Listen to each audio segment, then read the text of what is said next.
Hello dear subscribers, today I will tell you how you can easily fix your error when you try to download some app and you have a message error that you can't download this app in your country or region. So first thing you need to try is to go to the settings. Just open the settings, and in the settings you need to find here iTunes and App Store, so just open it.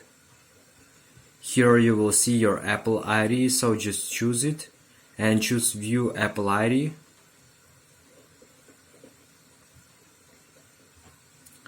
So now just wait until it will open your info, so you just use your Touch ID or passcode.